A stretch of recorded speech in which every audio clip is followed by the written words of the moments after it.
We have an exciting partnership to announce before we get into today's Scuttlebutt.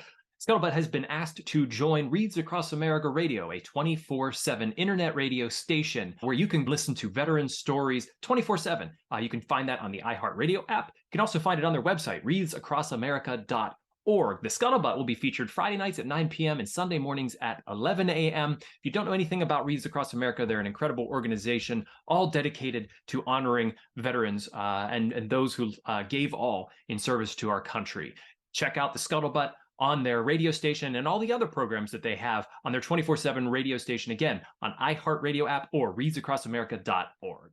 Welcome, everyone, to another episode of The Scuttlebutt. I'm your host, Sean Hall, Director of Programming with the Veterans Breakfast Club. We're a nonprofit in Western PA whose mission is to create communities of listening around veterans and their stories to connect, educate, heal, and inspire. You can check out everything that we have going on with the Veterans Breakfast Club on our website at veteransbreakfastclub.org. Today's episode of the Scuttlebutt, I'm very excited for. I have sort of like a passion, maybe just like a bit of a small geek part of me that loves the like thriller genre, you know, the Jack Ryans, the Jack Bauers, the Mitch Rapp, Ethan Hunt, James Bond. I just sort of like love the genre. Well, I was able to get the author MP Woodward to come on and join me on the Scuttlebutt and talk about his Handler series and the characters that he have, John and Meredith Dale. They are, in fact, actually divorced in his series. And though John is sort of the boots on the ground, Meredith works for the CIA. It's a really incredible series. First one being The Handler, and the book that recently just released last week called Dead Drop.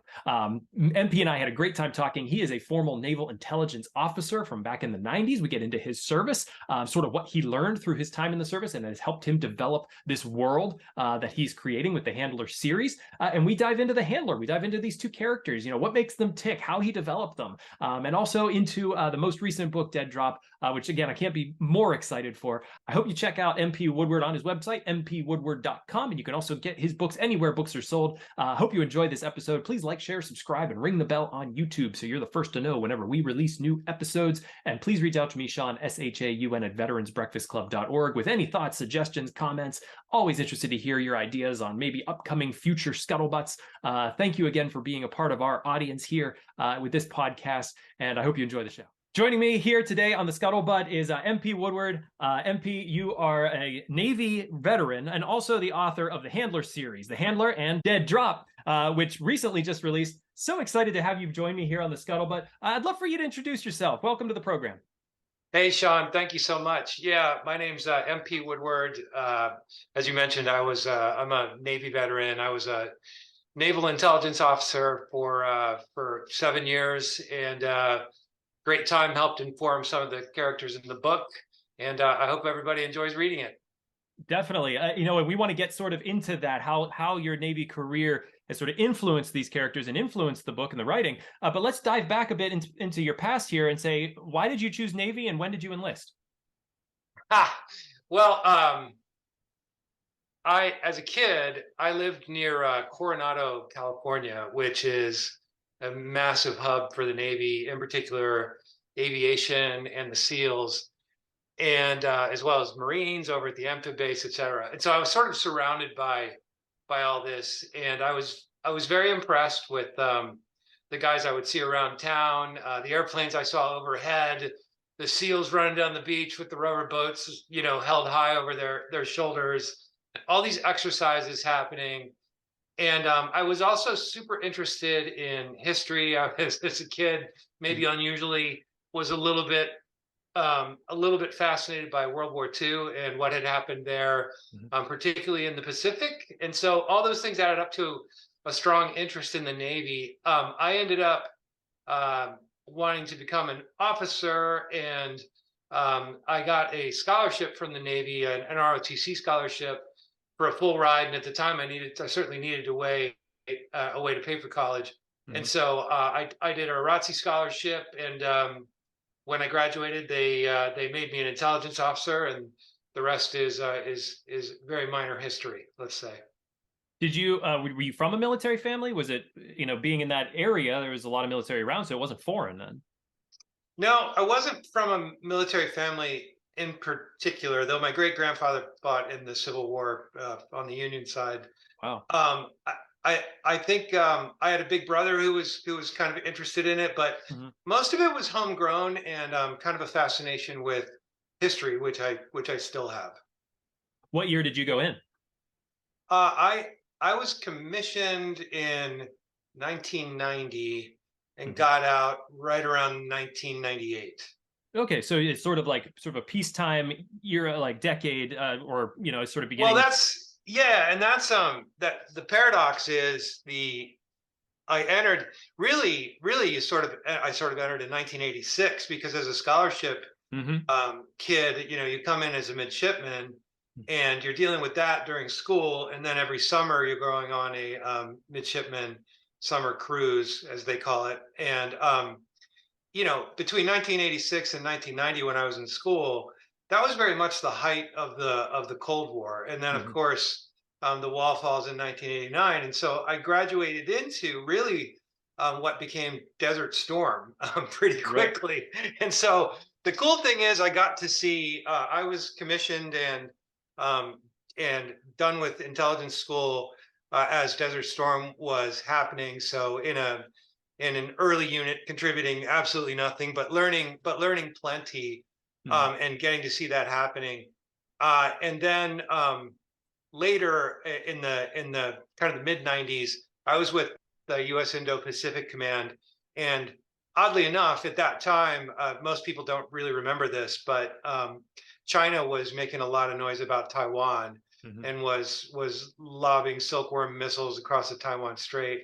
I happened to be on a command ship as an intelligence officer for U.S. PACOM, which is what it was called at the time. And the Blue Ridge was right there in the Taiwan Strait, and we were, trying to do the show of force. We also had Hmm. um, at the time, I think it was Kim Il Sung was making a lot of trouble with nuclear weapons, and so Hmm. I was in a battle group that was sent to Seoul and Japan, et cetera. So it was a peacetime Navy, but it was very much a show the flag peacekeeping time. As we were just getting into Right. really commercial globalization in a big way. You said they kind of put you in intelligence, so that wasn't something that you chose? It was something I actually injured myself my Hmm. senior year playing rugby of all things, and for a while there, it was a risk as to whether I would get commissioned at all. Hmm. And the commanding officer of my unit petitioned the Navy and suggested several different communities.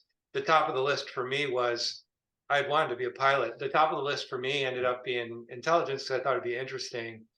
And then then the Navy did do that and kept me in, which was great.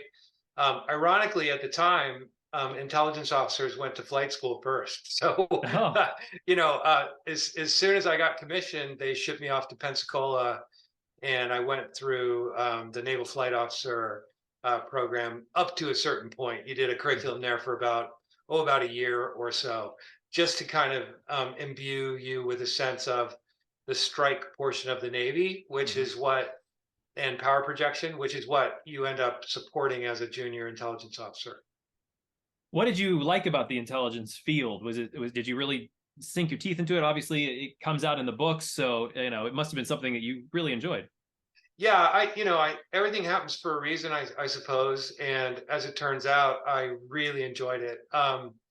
It synced very much with my historical interests in that, I was being paid and assigned to analyze um, countries as well as target systems, as well as societies, et cetera. So for someone like me who was intellectually curious anyway, it was Mhm. a really nice, strong match. I also enjoy analysis and gaming things out. And the very first job you get as a pretty junior officer, really, is to be, the guy supporting a strike lead as the Navy is planning contingencies. And so Mhm. that's kind of how it works at the National Command Authority level. There are several strike contingencies planned for, as you might imagine, the things that are on policymakers' minds. Mhm. And as that gets distilled all the way through the giant bureaucracy of the Defense Department, it ends up landing on the shoulders of some Navy commander, that is going to be on an aircraft carrier on station that at that time would have led the jets in. And that would have been supported by, standoff over the horizon weapons like Tomahawks at the Mhm. time, et cetera. And so you end up being the helper to this commander. And he's just looking at you saying, well, what if we went in this way? Well, what if we went in that way? Go find out how this works. And eventually that Mhm. commander presents it to the admiral. And so there you are as a dangerous 23-year-old, I was going to say that's standing in very front of the young to admiral have who's that. got a massive responsibility Mhm. and contributing something. And so I always felt really, really good about that I've been very, very fortunate. And it stayed that way for me with increasing scope, over the ensuing 7 or so years. Why did you decide to get out eventually? Um, Partly because of what we just talked about. It was the Mhm. peacetime. The military was not a growth industry, Mhm. and so at the same time that the Navy's, you're seeing friends of yours, pilots, etc., literally being laid off. Right, they were retiring. The A6 intruder, for example. So all my A6 buddies either got a coveted spot in F-14s or F-18s, or pretty much got told to get on their way and become a civilian. And that didn't happen to me. I certainly had opportunities, but at the same time, in 1998, the internet was going great guns, and Mhm. data communications and an entirely new sort of framework for business and opportunity. And one of the things that I've been doing was working with the NSA and the CIA, all these different national agencies as part of US Pacific Command. And we were communicating over, what was not very familiar to people at the time, but effectively something called Intel Link, which was an early precursor to what we saw as the internet. So Yeah. I saw all this. I knew enough about it to be dangerous, but I thought, you know what, probably a good time to get into the tech industry. So that's what I did. Interesting. You go from Navy to tech, but you also have this. Is it sort of the side passion for writing? Yeah, well, when I never lost that passion for writing. I wanted to do that since I was a kid. Okay. Um, you know, it's pretty hard to become commercially successful as a writer. So you get a real job where you risk everything, right? And I also had a strong belief that you know you can't really write anything unless you've had a lot of interesting experiences, or Mhm. at least some. And so even though that was a passion of mine, it was more or less a hobby, and it was something that I interested me. And I think every aspiring writer is also a voracious reader. And I read in the genre, particularly Navy books. My favorites are all kind of rooted in the military. But I read and reread those all the time, and thought a lot about the elements of what made them good. Things Mhm. like the plot and characterization and suspense. But when I went into tech, I really put that aside for quite a while, because now you're having to learn an entire new career. And I didn't. I probably revisited trying to write my first book around 5 years later after I left the Navy. But it Mhm. wasn't a bad time to do it, because I'd learned a lot about technology and just people and business and life. But I still had those Navy experiences to rely on.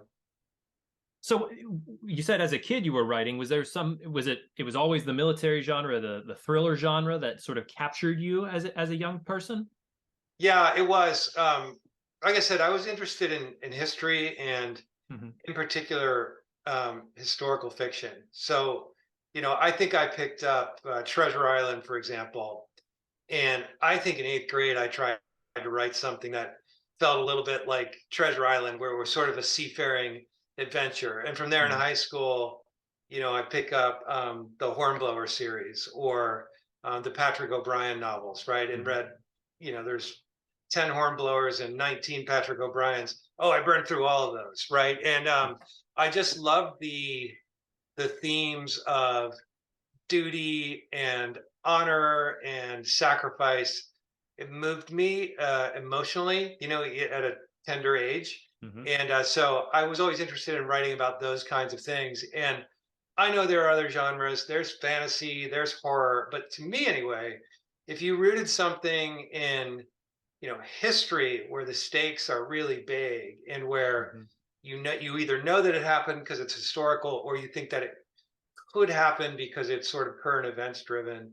Hmm. That to me was always much more fascinating, that there are people, who are heroic and willing to sacrifice everything to solve some problem.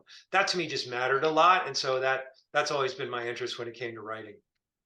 So, in that sense, at the beginning of The Handler, the first book, what does the world look like? How do obviously the world became a much more dangerous place in 9/11, the last Yeah. 20 years. The Handler came out after 9/11. Was there things that incorporated in the War on Terror into this, like the ideas of where our society is at? So several. The I kind of had this moment when the handler was born. I was on my way to a conference in Las Vegas, the Consumer Electronics Show, and I worked for Amazon, and it was right before COVID, so January 2020, and almost nobody remembers this because it's been overshadowed by events, even though it was only about 3 years ago.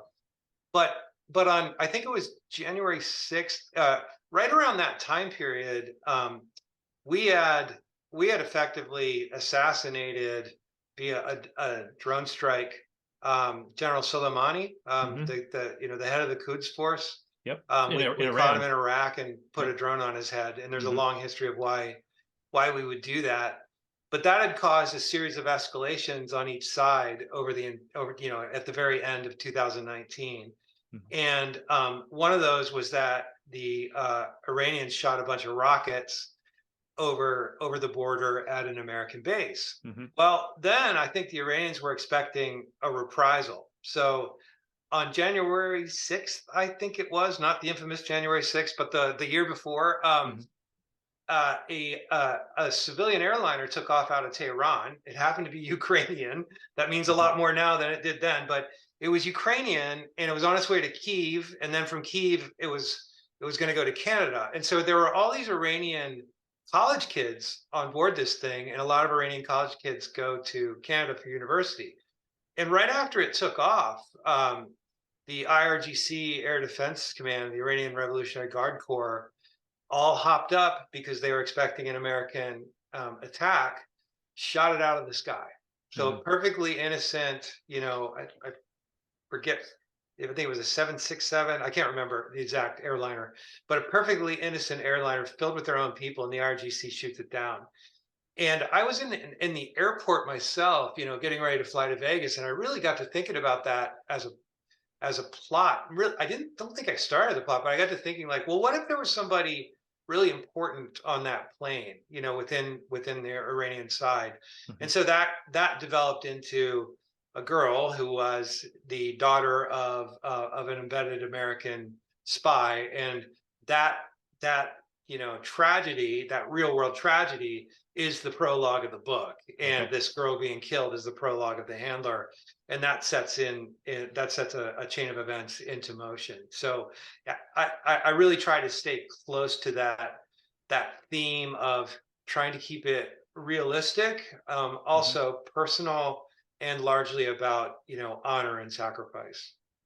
So talk to me a bit about the main character of the Handler and how you created, that person, the bits, the meat of that person. Yeah, yeah. The main character of this has now become the Handler series. So Hmm. Dead Drop, which launches tomorrow, May 23rd, is the second in the series. But Hmm. in the Handler and the opener, the main character is a guy named John Dale.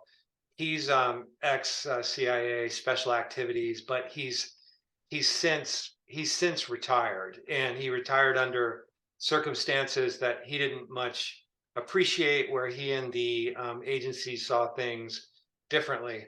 And he's also divorced, and his ex-wife was and still is in the CIA as an executive. And so the plot is that, an embedded Iranian spy, whose daughter was killed on that airliner we talked about, wants out, and he's wise to the world. He knows the old story about the way that spies get betrayed and manipulated by handlers. So he's a smart guy, and a nuclear physicist.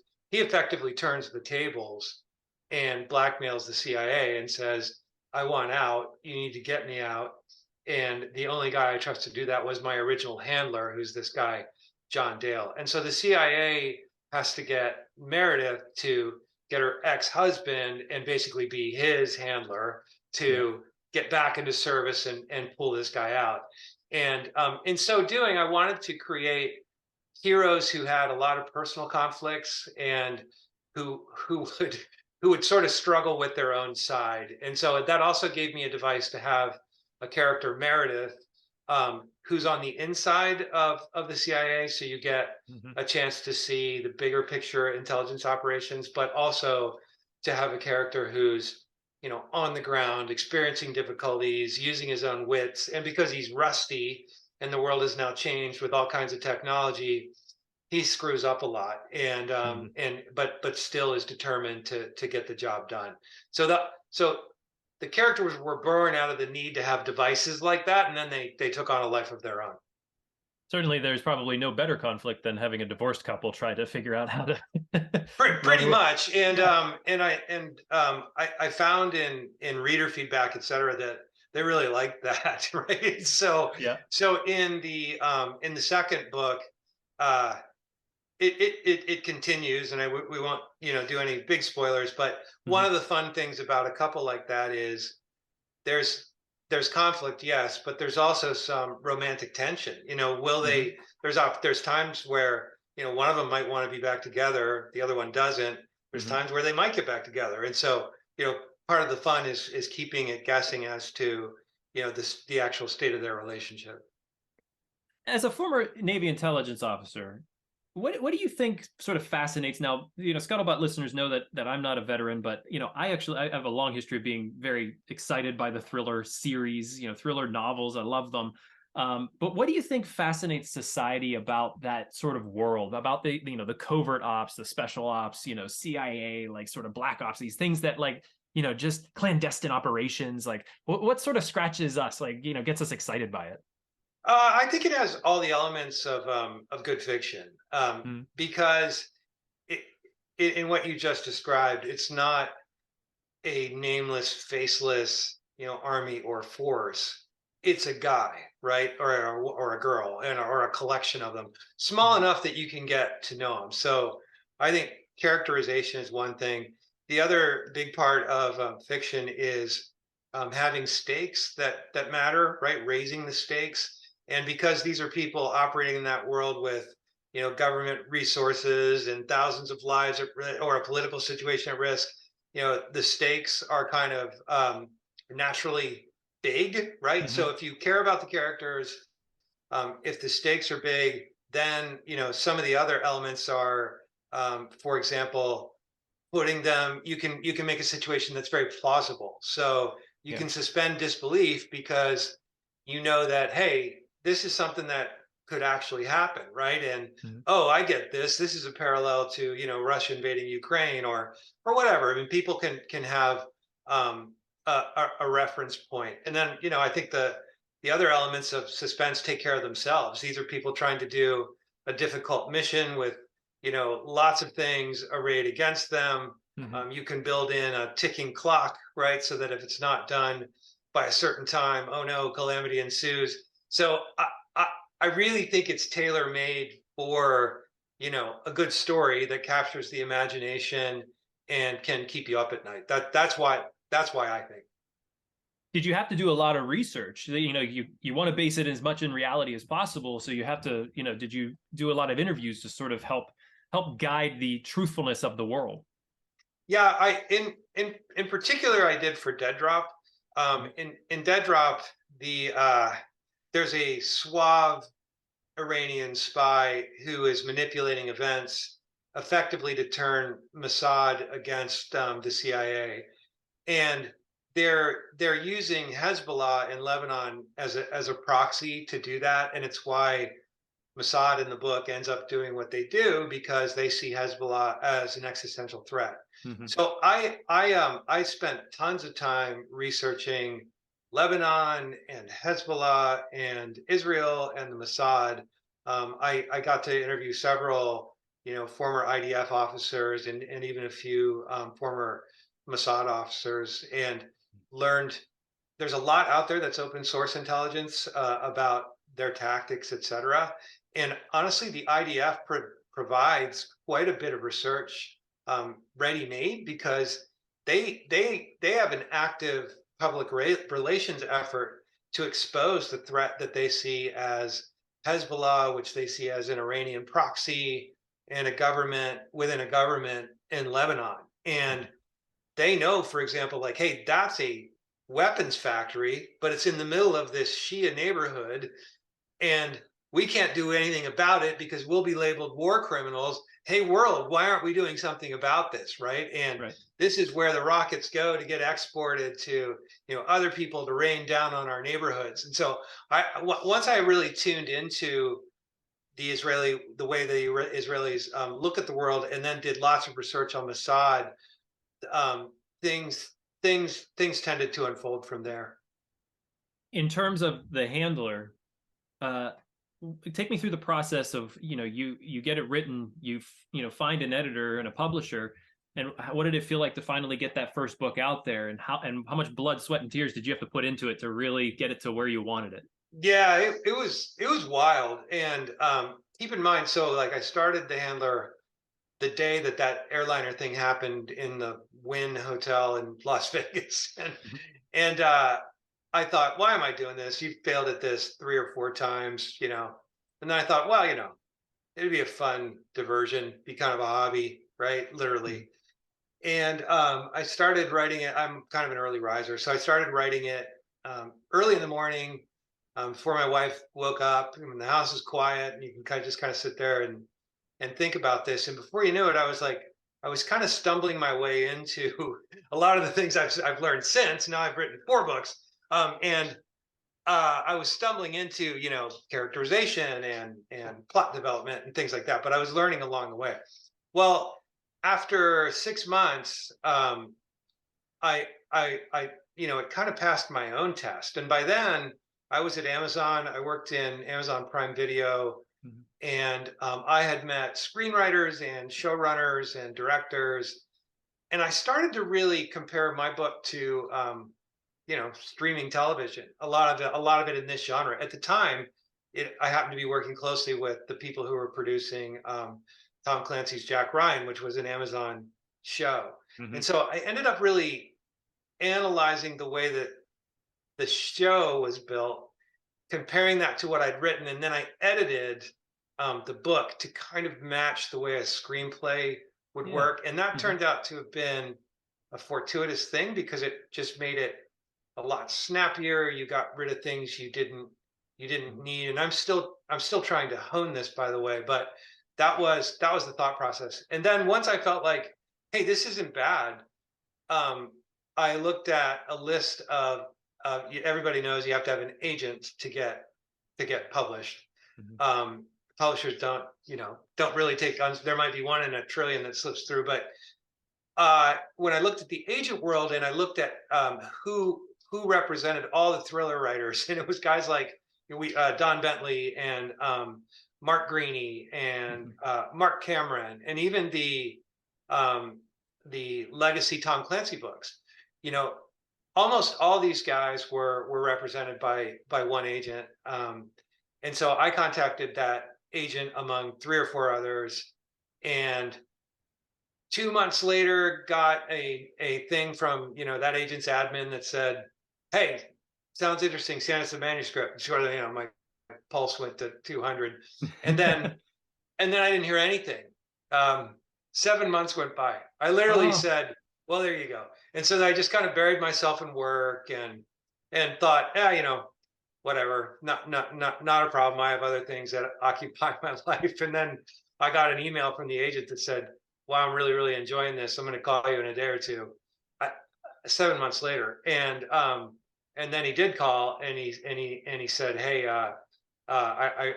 this is going to work." And then Hmm. 3 days after that, basically had a deal with Penguin Random House. So Wow. yeah, it went from a kind of a dead stop to to all very exciting and tied up. In a long span, but with micro dots of activity. So you decide at that point, did you decide on Dead Drop, or was that something that sort of came Well, about? fortunately, I had a multi-book deal, so I Okay. already knew this was a series going in. And what Mhm. the editor, whose name is Tom Colgan at the Berkeley imprint for Penguin Random House, he called me, um, in that week that I was telling you about, and his only real question, he was very complimentary, but his only real question was, can you turn this into a series? Mhm. And because he's going, you're not a full-time writer, you're not a professional writer, you've written one book that I like, but can you turn this into a series? And of course my answer was, oh hell yeah, of course I can, right? And so because it was a multi-book deal, I then mapped out where things could go from there, and Mhm. I'd left it open at the end of the handler so that it could be a series just in case, who knows. Right. And so the way that works then is you think of a new plot, and you write a summary for your editor, and you send it to him, and you go, how about this? And he says, I like it, or I don't, or Mhm. change this to that. And then you kind of agree on in general what the book's going to be about. And then you barely talk for the next couple months as you go away and write the damn thing. And Mhm. they welcome you to call up and game out stuff, but I wanted to prove that I was a professional, and didn't need a lot of hand holding, and Mhm. so worked really really hard on it. And yeah, that's how it came together. Oh, interesting. So you mentioned a couple of the other authors' names, like Bentley, Greene, Cameron. But something interesting about the thriller sort of genre. I mean, we have there are lots, from Clancy, even characters specific. We have the Jack Ryans, the Jason Bournes, the Bonds, the Ethan Hunts, Mitch Rapp, you know, Vince Flynn. There's a lot of names. There's a lot of characters that have carried the torch of the thriller genre. And for someone like myself, who I've read some of these, I enjoy them a lot. How do you make your voice distinct in that field and say, like, I'm going to add to this and create something new? Yeah, I don't think that I necessarily approached all this with that in mind. Hmm. However, the thing that my agent and my editor saw was that, hey, there is something distinct here. And Hmm. you know paraphrasing, I think what they would say is, these are character driven espionage dramas, um, but which is a little bit more like, say, John le Carre. Hmm. But they also are in a framework with a military background that feels a lot, in a big, geopolitical plot that feels a lot more like Tom Clancy. And because you've got one person within the walls of the CIA, while you've got another one on the ground, the guy on the ground can have, the action scenes, reminiscent of the Gray Man. And Hmm. so what my editor told me subsequently was that what he really appreciates, he said he gets submissions all the time that are, trying to be a better Gray Man, or a better Mitch Rapp. Hmm. And he said what is unique about yours is that it comes with this analytical side that feels real because of your experience. And Hmm. so that's how that's my niche. And I will continue to stay in it as long as people seem to like it. So yeah, Hmm. that's how I think about it. Well, that was going to be definitely one of my questions because it's something that I find interesting that non-veterans have gone on to write in this field. And do you feel that yourself as a veteran, especially of naval intelligence, was you're very you had a very particular set of skills Yeah. to be able to bring that to light? And did you happen to notice as you were writing the handler that some of your own experiences might like be coming out in the pages? Well, certainly.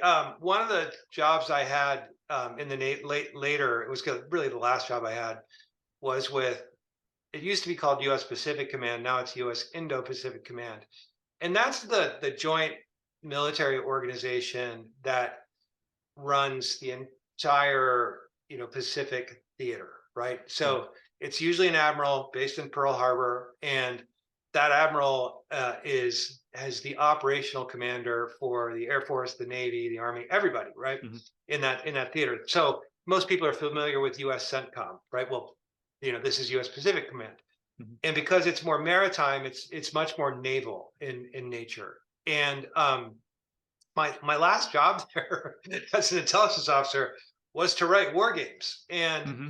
I didn't just, I had a team, but I didn't just write the war game. I wrote the scenario for approval by the admiral. I then wrote out, here's how everything is going to unfold, and this is why it will challenge the various military commands. Hmm. And then I might write about, here's the actual messages that are going to get written and disseminated, and I'd have my team do a lot of those. But if you think about this it is a tailor made, right, to become a book plot later. And I spent probably more time than I needed to trying to make them, entertaining in a way. Certainly, that's not a word that you use, in that sort of scenario, but Hmm. to make them super believable, and to make them believe, and this is everything. This isn't always, hey, the Chinese invaded. This is stuff like non-combatant evacuation order, or a NEO, Hmm. when maybe there's been a tsunami in Bangladesh, and there's hundreds of Americans scattered throughout the country, and the State Department wants to go get them, right? Hmm. Or there's a coup in Thailand, and there's all these Americans in Bangkok that have to get out of there. How will we do that? Hmm. Or there's a cholera outbreak in Timor. What can, so I mean, it was everything under the sun. And so when you ask, like, did I mind that stuff? Oh, you bet I did. Mostly I mind it not so much for the content, but the framework of the way things worked, and the Yeah. framework of the way that the various intelligence agencies communicated with each other, how they interfaced with the military, the frustrations in those Hmm. bureaucracies of individual people, and the value of actual relationships. And then later, after leaving the Navy and a long tech career, my last job at Amazon, I did business in 40 countries with 140 telecommunications providers, on a big team.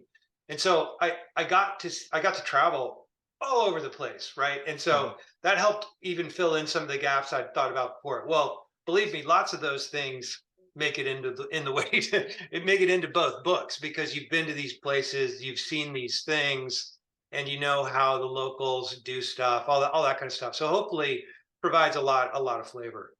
That's sort of the big widescreen view of like this is our world and how it's all the rules sort of exist within this. Let's cut it down real specific to the characterization. You talked about you have a divorced couple, that the interplay between them.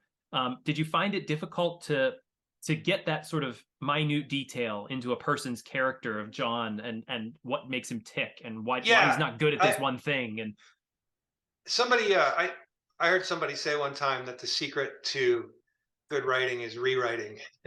And I think that that's true. Certainly in a first book in a series, you don't know your characters as well as you think you do. mm, And when you're, you kind of go all the way through it, and you write the entire book, and you lay out everything that happens, but the characters don't come alive until you populate them with, you know, little petty things that, where they annoy each other, or habits they have, or nuances, such that by the time you're halfway through a book, a reader should be able to think, I know exactly how this guy's going to react. Uh-oh, he's going to lose his mind. Oh, there he goes again. mm, We all have fictional characters that we've admired, who we think we know them, right? We think we know their personalities. And I think, for me, I started with a template of what I thought that would be like. Like, hey, she's ambitious. He has a hard time following the rules. No wonder their marriage didn't work out. That kind of a thing. But it isn't until you put them in situations that you start to invent, well, what if he's like this, right? And so a lot of times it isn't until the end of the book that you really understand them, and then you go and you rewrite and you fix all that and you make it consistent. Mhm. You make it consistent throughout. And I think you could spend, you know, endless time doing that. The trick is readers don't have a lot of patience, particularly in this genre. Mhm. They need to get to stuff quickly, and so there needs to be an economy of words. You can't, go on Mhm. for 5 pages, about how the guy is a Steelers fan. It's just like, got it, he's a Steelers fan. Move on, Right. Yeah. Yeah. And so revealing those traits consistently and in a way that has a light touch throughout, I think is, one of the larger challenges. More art than science. One thing that's seem to be picking up on is that from your career in the Navy, there was an assessment of risk, like and then going into like your career afterwards with Amazon. Is that something that's sort of part of John's character? This he like assesses risk very well. I would say that he and his wife might assess risk similarly. What I Hmm. wanted to play with was how you react to that risk, because Mm. I think we can all assess. If you're an analytical person, you can step back and assess risk and say, hey, there's a 30% chance this will happen and a 70% chance that'll happen. But Hmm. then the question is, how risk averse are you? Are Hmm. you willing to accept the 30, or are you only willing to, accept the 70? And what the primary difference in the characters is their reaction Hmm. to the risk. That's what I'd say. Interesting. Who would you say is, other than John, obviously the character that you developed and Meredith, who would you say was your favorite character growing up that you really, was it Jack Ryan? Was it, that sort of character that you sort of gravitated towards? Yes, it was.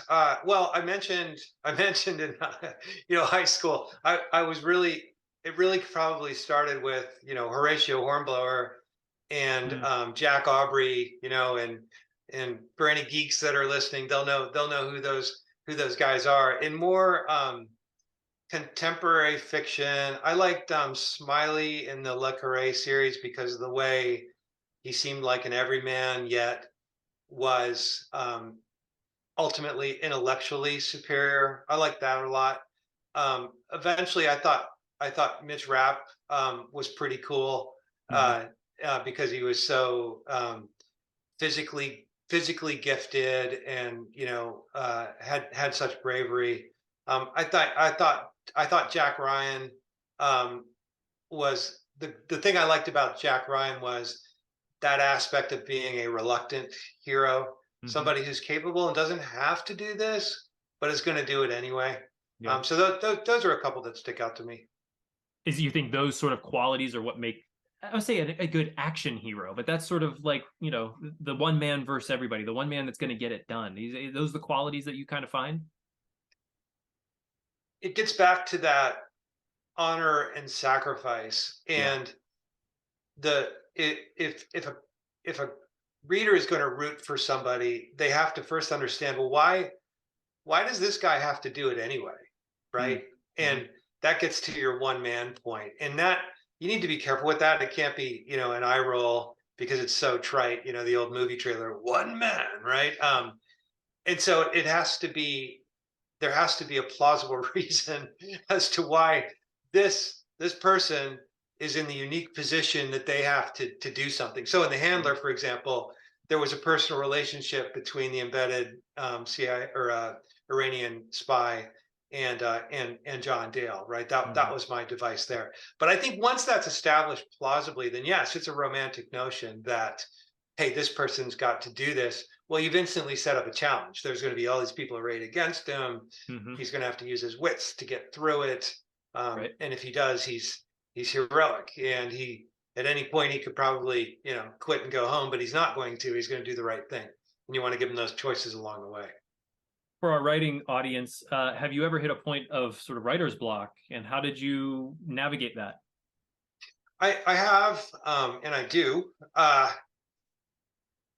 Generally, there's a you kind of have to have a belief in yourself and a confidence that you are going to get through it, Mm-hmm. and you have to relax a little bit.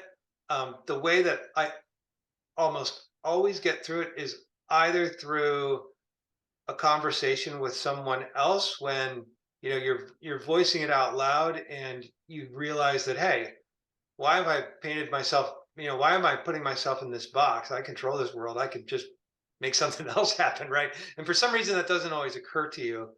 Mhm. The other thing that happens a lot, frankly, is I don't read fiction when I'm writing fiction. I read nonfiction, Mhm. either because I'm researching something or just to relax. And I like historical biographies quite a bit because it is that aspect of one person, you're learning a lot about them. They had these huge struggles, and even though they're like iconic and famous now, hey, you find out they were a real person and and Mhm. and look, had significant challenges. And in so doing, I often find parallels and think, Mhm. oh yeah, I could do that. I never thought of it that way. What if I bent something? So usually Mhm. it doesn't last more than about 2 days. And then I'm kind of over it. But I Mhm. also do recognize that once you hit it, it's kind of important to stop and reassess, because if you keep going too long, you're just going to write a bunch of you're just kind of waste your time. You Yeah. you sort of know when you when you're up against something like, I better figure that out or the rest of this is a house of cards. Mhm. And so that's what I try to do. So we talked a lot about the handler. I'm a type of person who likes to know where the story starts, how it all, so the genesis of things, where they're coming from, how they're built, what's the house look like, But lead me into as much as you can of Dead Drop. What's the scenario, and of course, without doing any spoilers here, like what can readers look to expect as the continued story of John and Meredith? Yeah, so in the prologue, effectively, and that is excerpted, by the way, at the end of the Handler, in case anybody has the Handler, at least in the paperback edition. In the prologue, the Israelis detect um, a missile launch coming out of Lebanon, out of Hezbollah territory, and they think it's odd. It goes into the sea and there's no explosion. So they send a submarine out to recover the missile. And when they do so, they find out that, hey, it has a dummy warhead, but that dummy warhead has, interesting characteristics. And this missile itself has been heavily modified. It was an old Soviet SA-5, which there's lots of in Lebanon, that come through Syria. Back to my naval intelligence days, and they've modified this SA-5 to be able to perform like a poor man's hypersonic missile effectively. Mhm. So between the modifications to the wing and the body and the materials and the dummy warhead, the Israelis become very, very concerned that that Hezbollah is planning something and simply awaiting a warhead, but planning something very destructive against Israel. Mhm. Meanwhile, the U.S. is about to sign a new nuclear deal with Iran, and this is in a post-Iranian breakout world. So Iran already has nuclear capability, and the debate in the American on the American side is, how do we contain it, right? Mhm. There's no longer a world where we can prevent it, so how do we contain it? And so it opens up a conflict between the Israeli point of view, which is very much this is a real world threat. Look at this missile we found. And the American point of view that says, you really can't prove that. It could have been any number of things, and we're on the verge of a deal here. Well, in the midst of all of that, that John and Meredith have or Meredith really has a spy that she's turned, who's from the Quds Force, and she's been trying to figure out a way to reinsert him. So he's been on the CIA side, Mhm. in a safe house. The Israelis kind of figure out that, hey, the Americans have this guy, and they're not sharing the intelligence, which makes us all the more wary of the American political point of view, Mhm. and this is an existential threat to us. And so they do something. Let's just say they do something about that, and that pits the CIA against Mossad with differing worldviews. And of course, by the time the arc wraps up, that is sort of that twists around quite a bit in our heroes. I won't say whether they prevail or not, but you can probably guess. Awesome. How many are now planned in this series? Now you have sort of the book deal. How far do you see the story going? How far have you planned out? Yeah, I have a well, I wrote the third book. I wrapped that up about a month ago, and for people who don't know, there's quite a lag in traditional publishing. So Mhm. that'll be due to my editor, here in a couple weeks, and then it won't see the light of day for another year, right? And I had a lot of fun writing that one in a completely new context with new adversaries. I sort of see this as a minimum of probably 5 books. So there's probably two more after that. In the meantime, because I finished the third one, I'm about 2/3 the way through a standalone thriller now, Mhm. without these characters that gets a little bit more back into my military background. That's in its own universe, its own thing. I'm sorry? That book is in its own universe, its own thing, is standalone. It is, and Mhm. it is. If you remember the book Winds of War, it's a Mhm. little bit like that, where it's character driven. It's centered around a family, but also a great chain of events in which they are caught up, and so it helps illustrate that theme, I think, or dramatize that theme of sacrifice through one particular American naval family. Excellent. Well, MP, this has been awesome. I loved The Handler. I'm loving Dead Drop. I would, highly recommend this to our listeners to go out and check this out. Is there a best place for them to find and purchase your books? Well, it's available pretty much anywhere you buy books. It's Handler is in paperback as of about a month ago, and of course, there's also ebook and audiobook and hardbacks. Wherever you want to go. And Dead Drop arrives on bookshelves tomorrow, which is very exciting, the Hmm. 23rd of May. So again, that'll be available everywhere you buy books. It'll also be in Audible and ebook too. Exciting. And may I ask, do you know who you got to read the audiobook? I always seem to find enjoyment out of audiobooks, Yes. but it's difficult to find a good reader. Yeah, it's an actor. He's been in lots of shows, a character actor named John Lindstrom. Hmm. Our paths happened to cross sort of because he was in the series Bosch on Hmm. Amazon Prime Video, and I thought he did such a good job with The Handler. Honestly, I remember it was a new experience for me. I was out for a walk, and the book launched, and I hadn't heard it before launch day, and I'm walking along, listening to this, and I was like, did I write this? Right? It was really, really interesting to hear someone else reading it in a dramatic way, and I liked it so much that they asked me when Dead Drop was under production, who do you have a particular person you want to do this? And I said, yeah, I want John Lindstrom again because I thought he nailed it, and that so he and I have since had a direct dialogue, but yeah, that's how that came together. Awesome. Well, thank you again, MP, for joining us on the Scuttlebutt. To our audience, please like, share, subscribe, ring the bell on YouTube so you're the first to know whenever we release new episodes. And make sure you check out both The Handler and Dead Drop. Whenever this episode drops, the book will have been out for about a week, so you can go get it wherever books are sold. Oh wait, John, Yeah. I just remembered I do have it here. So there Oh, there you excellent. go. I was lucky and went through your publicist, and I was able to get an advance copy. So Excellent. I'm I'm glad cherishing to this. hear that. I'm glad to Yeah, hear that. very exciting. Good stuff. All the best to you. And I wish you luck with Dead Drop and the upcoming full series here. I hope to have you back on the Scuttlebutt too, whenever you release more parts of the Handler series. Always happy to be on the scuttlebutt. Thanks so much, Sean. Thank you.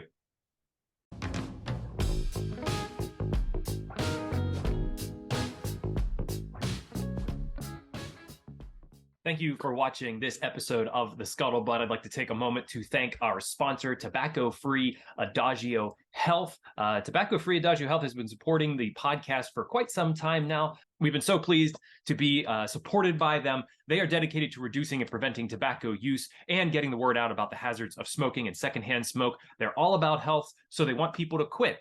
They have classes, nicotine replacement therapy, and a popular quit line, 1-800-QUIT-NOW. They also educate people, children especially, about tobacco use from cigarettes, cigars, pipes, chew, snuff, and other nicotine products like vaping. And finally, Tobacco-Free Adagio Health advocates for public and private policies that ensure healthy places to live, work, and play. You can learn all about what Tobacco-Free Adagio Health offers at tobaccofree.adagiohealth.org.